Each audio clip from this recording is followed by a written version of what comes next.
आणि एक महत्त्वाची बातमी आपल्या समोर आलेली आहे। विधान परिषद निवडणूक कार्यक्रम जाहीर झालेला आहे। आताची महत्त्वाची बातमी, 9 जागांसाठी 12 मेला मतदान पार पडणार आहे।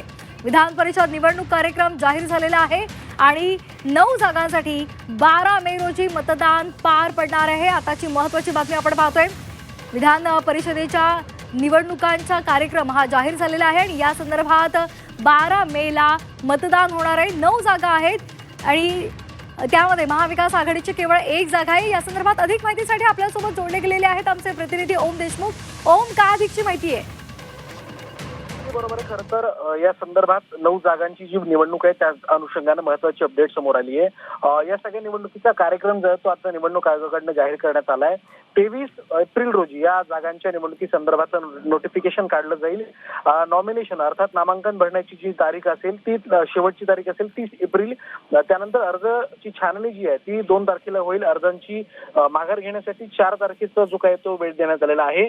निवडणुकीचं मतदान आणि निवडणुकीचा निकाल जो असेल तो 12 मे 2026 ला दिला जाणार आहे, तो जाहीर केला जाईल। त्यामुळे एकंदर महाराष्ट्राच्या विधिमंडळामधल्या विधान परिषदेच्या ज्या 9 जागा रिक्त झालेल्या आहेत त्या संदर्भातल्या निवडणुकीचा जो आता कार्यक्रम आहे तो जाहीर करण्यात आलेला आहे। आपण पाहिलं असेल की राजकीय बलाबल पाहता भाजपकडले 5, शिवसेनेच्या 2 तर राष्ट्रवादी अजित पवार गटाची 1 जागा सहजगत्या निवडून येऊ शकते अशा पद्धतीची आकडेवारी आहे।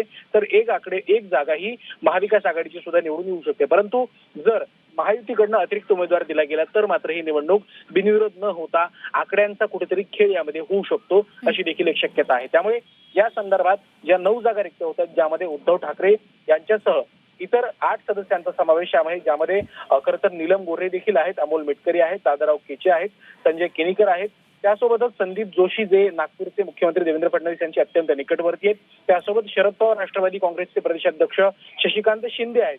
या 9 सदस्यांचा कार्यकाळ संपत असल्यामुळे जाहीर होणाऱ्या निवडणुकीचा कार्यक्रम आता निवडणूक आयोगाकडून जाहीर करण्यात आला आहे। त्यामुळे या निवडणुकीत नेमकं काय घडतंय, निवडणूक बिनविरोध होते, पुन्हा एकदा राज्यामध्ये महाविकास आघाडीच्या काळात घडलेला प्रयोग आकड्यांच्या माध्यमातून पुन्हा एकदा समोर येतोय, हे देखील पाहणं आता या निमित्तानं महत्त्वाचं ठरतंय। श्वेता, धन्यवाद ओम दिलेल्या सविस्तर माहितीसाठी।